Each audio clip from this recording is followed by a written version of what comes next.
Halo Bapak Ibu, kembali lagi bersama saya Dr. Ivan untuk membahas deteksi dini autis pada anak usia 18 sampai 36 bulan.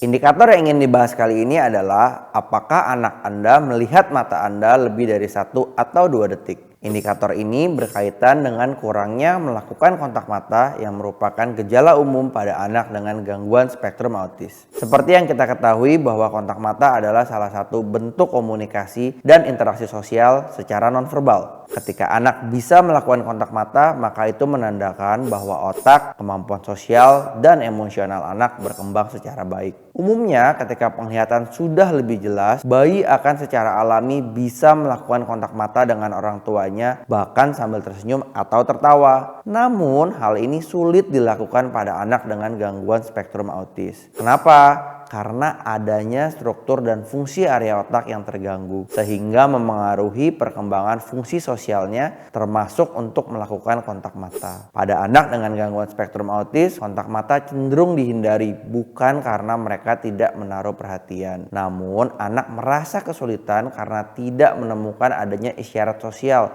ketika melakukan aktivitas kontak mata ini. Jika dipaksa, anak malah bisa stres dan teralihkan perhatiannya karena terlalu berusaha fokus untuk menatap mata lawan bicaranya. Sehingga informasi yang seharusnya bisa ditangkap walaupun tanpa kontak mata malah tidak terproses sama sekali. Namun bukan berarti anak dengan gangguan spektrum autis tidak bisa melakukan kontak mata sama sekali ya Bapak Ibu. Hanya saja mereka perlu melakukan latihan lebih untuk bisa melakukannya. Untuk menguji kemampuan kontak mata anak, ada beberapa hal yang harus diperhatikan. Pastikan bahwa Bapak Ibu sudah menyesuaikan level pandangan mata sejajar dengan anak. Pastikan bahwa lingkungan sudah cukup kondusif untuk mengajak anak bicara. Kurangi hal-hal yang bisa membuat anak mudah teralihkan perhatiannya, seperti suara-suara gawai, mainan, atau hal-hal lainnya. Pastikan juga kebutuhan dasar anak sudah terpenuhi, seperti makan, tidur, dan lainnya, supaya anak siap dan lebih kooperatif untuk diajak bicara.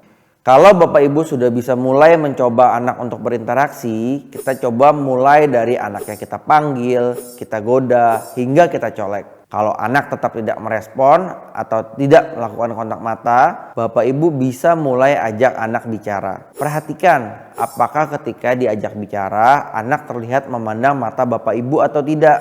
Kalau iya, pastikan bahwa pandangannya tanda anak menyimak ucapan kita, bukan pandangan kosong tanpa makna. Jika anak tampak tidak merespon, Bapak Ibu dapat menghalangi gerakan anak, menggoda anak, hingga mencolek anak dengan harapan anak melakukan kontak mata dengan kita. Jika Bapak Ibu sudah mencoba cara-cara tadi, tapi anak pada rentang usia ini tetap tidak melakukan kontak mata, maka Bapak Ibu harus waspada. Bukan berarti kita bisa langsung menyimpulkan bahwa wah anak ini mengalami gangguan spektrum autis nih. Karena kurangnya kontak mata bisa disebabkan juga oleh beberapa kemungkinan lain. Namun, jika memang anak tampak tidak bisa melakukan kontak mata walaupun hanya sedetik 2 detik saja, maka ada baiknya untuk segera berkonsultasi dengan ahli terkait.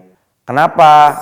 Tujuannya agar Bapak Ibu dapat mendapatkan penjelasan yang lebih baik. Selain itu, semakin cepat terdeteksi, maka semakin cepat juga buah hati bisa diberikan penanganan yang diperlukan. Itu saja pembahasan kita untuk video kali ini. Kita bertemu lagi pada kesempatan berikutnya. Sampai jumpa.